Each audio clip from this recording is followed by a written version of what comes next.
Good morning. आज पढ़ेंगे site of photosynthesis. Last class में बताए थे कि फोटोसिंथेसिस लीफ में होता है, क्लोरोफिल में होता है। आज उसका साइट बताएंगे कहाँ होता है फोटोसिंथेसिस। तो इसके लिए एक फिगर हमको बनाना होगा। एक फिगर बनाते हैं, तो एक फिगर देख लो तब उसको समझ में आएगा। यह लीफ को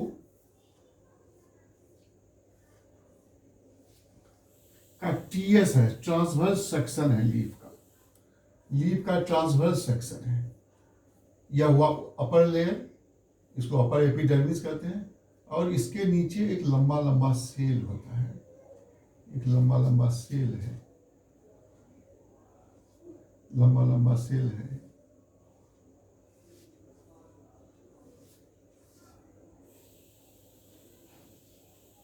और यह खाली जगह है, वैकेंट प्लेसेस। और इसमें जो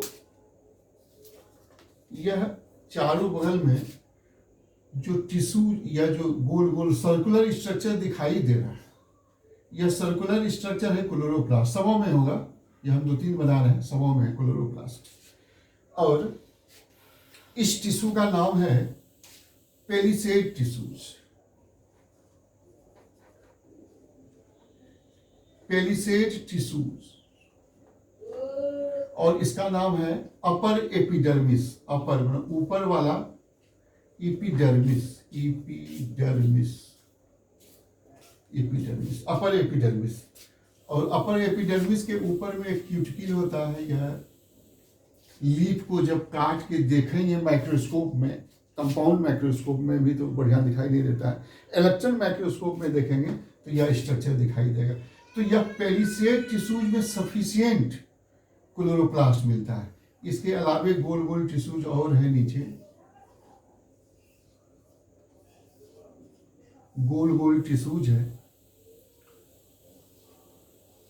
इस टिश्यूज में भी हमको क्लोरोप्लास्ट मिलेगा, इस टिश्यूज में भी क्लोरोप्लास्ट मिलेगा, लेकिन इससे कम मिलेगा। क्लोरोप्लास्ट है लेकिन इससे कम है। इसको कहते हैं स्पॉन्जी टिश्यूज, स्पॉन्जी टिश्यूज। और उसके बाद नीचे है लोअर एपिडर्मिस।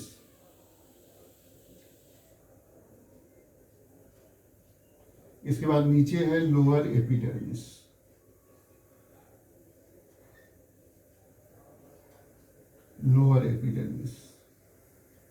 और यह है स्टोमाटा।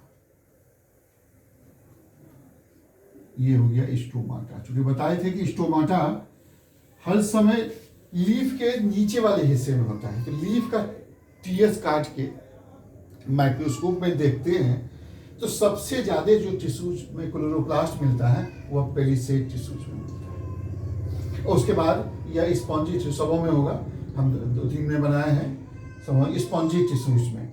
इसी दोनों में क्लोरोप्लास्ट, इसी जगह फोटोसिंथेसिस होता है, ठीक ना।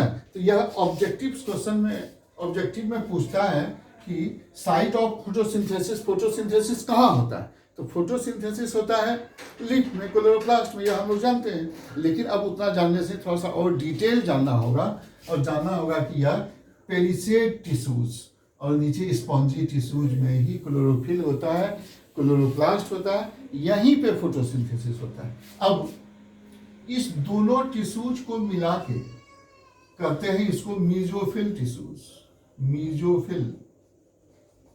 Mesophyll tissues. यह बताना है, यह स्ट्रक्चर नहीं पूछेगा क्वेश्चन। ऑब्जेक्टिव्स में एमसीक्यू क्वेश्चन में यह पूछता है कि लीफ में किस पार्ट में क्लोरोप्लास्ट मिलेगा। तो लीफ में जब क्लोरोप्लास्ट मिलेगा तो उसमें जब भीतर का स्ट्रक्चर देखेंगे तो आपको आंसर देना होगा पेलिसेड टिश्यूज, दूसरा स्पॉन्जी टिश्यूज, और दोनों को मिला के कहते हैं मीजोफिल टिश्यूज।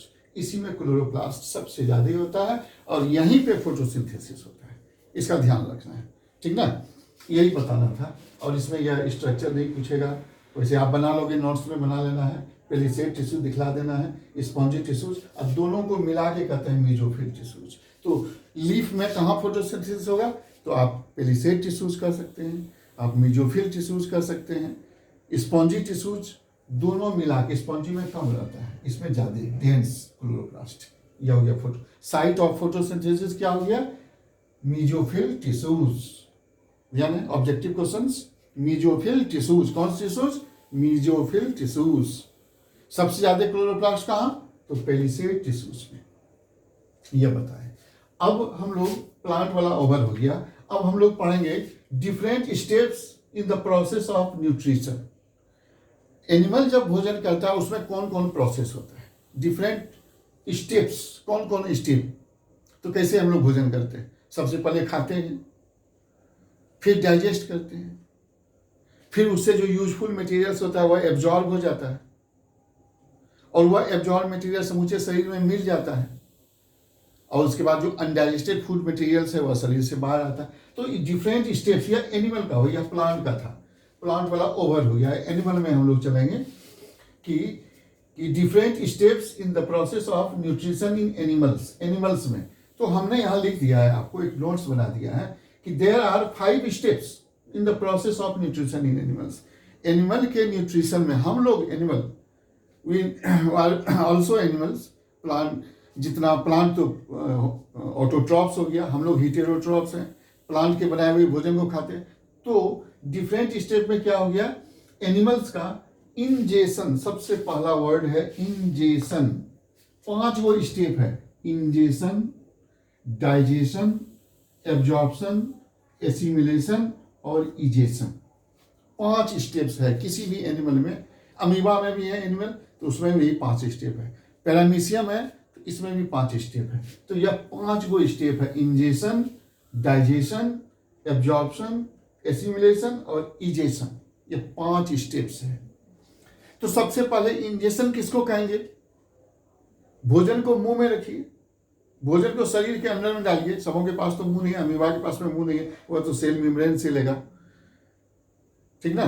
तो शरीर के अंदर में जब भोजन को आप डालते हैं, आपके पास माउथ है तो माउथ से डालते हैं, जिसके पास माउथ नहीं वह सेल मेम्ब्रेन से लेता है। तो the process of taking food inside the body of N organisms is called egestion. शरीर में भोजन को रखना ही इजेशन करते हैं।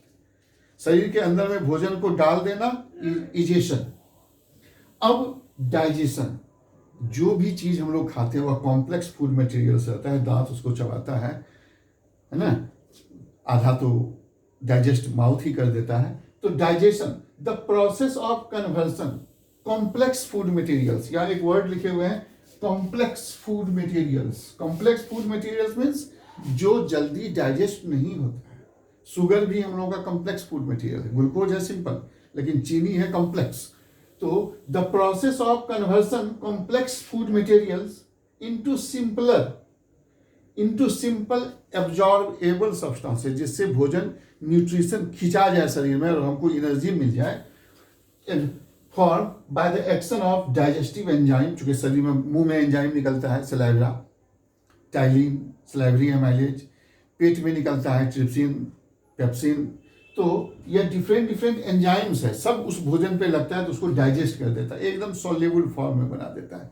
तो उसको कहेंगे हम लोग digestion. The process of conversion of complex food materials into simpler absorbable form, वैसा फॉर्म जिसको कि शरीर एब्जॉर्ब कर पाए, bye the action of digestive enzymes is called digestion, और उसको कहेंगे हम लोग डाइजेशन।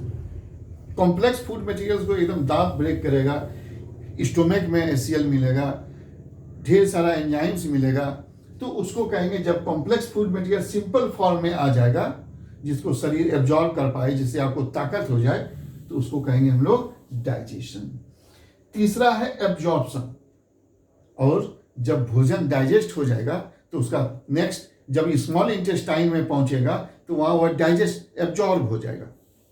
स्मॉल इंटेस्टाइन में एक स्पेशल ऑर्गन है जिसको विल्ली कहते हैं, वहां वह एब्जॉर्ब हो जाएगा और समूचे शरीर में चला जाएगा, ब्लड में चला जाएगा। तो एब्जॉर्प्शन का the process of absorbing digested food, जो एकदम डाइजेस्ट हो गया है, एकदम सिंपल फूड में बन गया, एकदम जेली बन गया।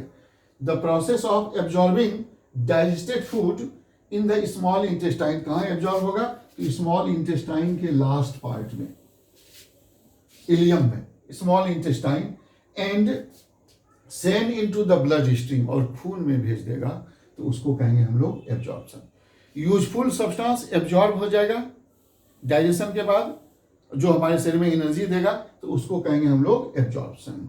नेक्स्ट है एसिमिलेशन, और जब वह एब्जॉर्ब होके हमारे शरीर को ताकत देगा, एनर्जी देगा, ग्रोथ करेगा, कहीं कट जाएगा, छिल जाएगा, तो उसको रिपेयरिंग करेगा, उसको कहेंगे हम लोग एसिमिलेशन। समूचे शरीर में एक छोटा सा टेबलेट खाते हैं, उसका समूचे शरीर में एक्शन होता है, तो उसको कहते हैं assimilation.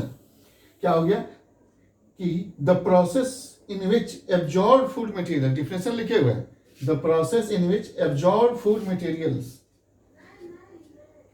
Is taken in by the body cells and used for the energy. शरीर का जो स्मॉल इंटेस्टाइन हुआ उसको खींच लेगा, ब्लड में डाल देगा, यह एब्जॉर्प्शन होता है, और उसको जब हम लोग एनर्जी के लिए यूज करेंगे, ग्रोथ के लिए यूज करेंगे, रिपेयरिंग के लिए यूज करेंगे, तो उसको कहेंगे हम लोग एसिमिलेशन। जब शरीर में छोटा बच्चा फिर धीरे धीरे बड़ा हो जाएगा, एसिमिलेशन ग्रोथ करेगा। और egestion, the process of removal of undigested food, जो भोजन यूज के लायक नहीं है, जो एब्जॉर्बेबल नहीं है, वह उसको अनडाइजेस्टेड फूड कहेंगे, और यह जब शरीर से बाहर आएगा तो इसको कहेंगे egestion. Removal of waste materials from the body is called egestion. ठीक ना, तो ये 5 गो स्टेप्स है, different steps in the process of nutrition. 5 गो स्टेप है, इंजेशन खाना, डाइजेशन कंप्लीट भोजन को डाइजेस्ट कर देना by the action of enzymes, absorption useful substance को एब्जॉर्ब कर लेना, एसिमिलेशन उसका समूचे शरीर में मिल जाना, हर एक सेल में एनर्जी देना, और इजेशन अनडाइजेस्टेड फूड का शरीर से बाहर आना, उसको कहेंगे हम लोग इजेशन। ठीक ना, नेक्स्ट हम लोग पढ़ेंगे नेक्स्ट क्लास में अमीबा कैसे भोजन करता है। ठीक ना, आज इतना ही।